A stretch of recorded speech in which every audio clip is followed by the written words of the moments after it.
نام آپ کا سراقہ تھا، ابو سفیان کنیت، آپ کے والد کا نام مالک تھا۔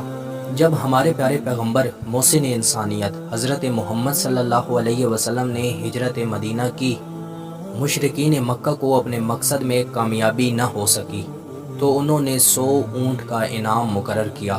سراقہ بن مالک نے جب سنا تو ہمارے پیارے پیغمبر حضرت محمد صلی اللہ علیہ وسلم کا تعاقب کیا۔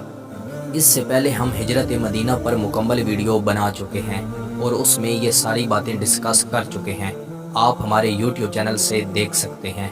مزید یہ کہ جب سراقہ نبی علیہ الصلوۃ والسلام کے قریب پہنچا تو اس کے گھوڑے کے پاؤں زمین میں دھنس گئے اور یہ گر پڑا۔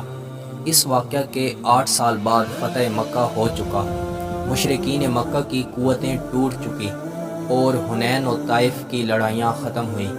جب رسول اللہ صلی اللہ علیہ وسلم طائف اور حنین کے معرکوں سے واپس آ رہے تھے تو راستے میں سراقہ آپ صلی اللہ علیہ وسلم کو ملے اور رسول اللہ صلی اللہ علیہ وسلم کا عطا کیا ہوا امان نامہ پیش کر کے اپنا تعارف کروایا کہ یہ ایک تحریر آپ نے مجھے دی تھی اور میں سراقہ ہوں۔ آپ صلی اللہ علیہ وسلم نے فرمایا، آج ایفائے عید اور نیکی کا دن ہے، اور اسی موقع پر آپ نے اسلام قبول کیا۔ قبول اسلام کے بعد آپ رضی اللہ تعالی عنہ زیادہ تر مدینہ میں ہی رہے۔ رسول اللہ صلی اللہ علیہ وسلم خود ان کی تعلیم و تربیت کرتے تھے۔ خطبہ حجۃ الوداع میں بھی رسول اللہ صلی اللہ علیہ وسلم کے ساتھ تھے۔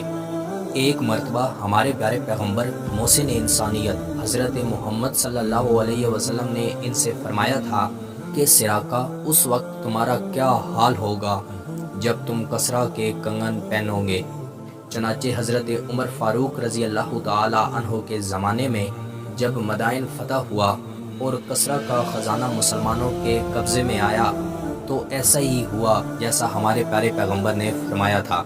آپ رضی اللہ تعالی عنہ کی وفات حضرت عثمان غنی رضی اللہ تعالی عنہ کے عہد خلافت میں 24 ہجری میں ہوئی، اور آپ رضی اللہ تعالی عنہ سے 19 احادیث روایت کی گئی ہیں، اور آپ بہت اچھے شاعر بھی تھے۔ چنانچہ رسول اللہ صلی اللہ علیہ وسلم کے تعاقب میں جو واقعات پیش آئے ان کی داستان ابو جہل کو نظم میں سنائی تھی۔